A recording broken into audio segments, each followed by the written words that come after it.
পানি পান করার পরপরই কারো পেটে ব্যথা, বমিভাব, আবার কেউ হয়ে পড়েন অচেতন। পরে অর্ধশতাধিক শ্রমিককে ভর্তি করা হয় শহীদ তাজউদ্দিন আহমদ মেডিকেল কলেজ হাসপাতালে। ঘটনা শুরু শনিবার সকাল ৯টায়। গাজীপুরে ইন্টারন্যাশনাল ক্লাসিক কম্পোজিট লিমিটেডের শতাধিক শ্রমিক হঠাৎ অসুস্থ হয়ে পড়েন। এর আগে নাস্তা শেষে পানি পান করেন তারা।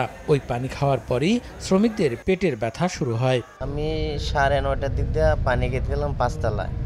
খাওয়ার পরে আধা ঘন্টা পর দেখি যে আমার আগে অনেক মানুষ আপনার বমি করতেছে, এই মাথা ঘুরায় পড়ে গেছে।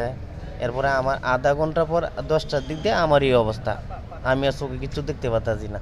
এই খবর ছড়িয়ে পড়লে শুরু হয় বিক্ষোভ। বাধ্য হয়ে বন্ধ ঘোষণা করা হয় কারখানা। পানি পরীক্ষার জন্য বিশেষজ্ঞ দল কাজ করছে বলে জানায় কর্তৃপক্ষ।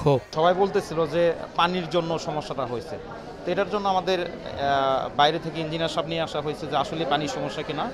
যখন আমরা দেখছি এটা বড় গুরুতর সমস্যা হতে পারে, আমরা ফ্যাক্টরি আমাদের অলরেডি ছুটি দিয়ে যারা অসুস্থ হয়েছে তাদেরকে যাতে সব জায়গায় চিকিৎসা ভালো হয় এর জন্য সব জায়গায় ব্যবস্থা নেওয়া হয়েছে। চিকিৎসক জানান, হাসপাতালে ভর্তি কারো অবস্থায় আশঙ্কাজনক নয়, তবে পর্যবেক্ষণে রাখা হয়েছে তাদের। তারা বলেছে প্রাথমিক হিস্টোরিতে যে তারা পানি খেয়েছে বলে অসুস্থ হয়েছিল।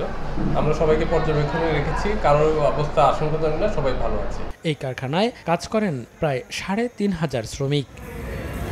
সময় সংবাদ, গাজীপুর।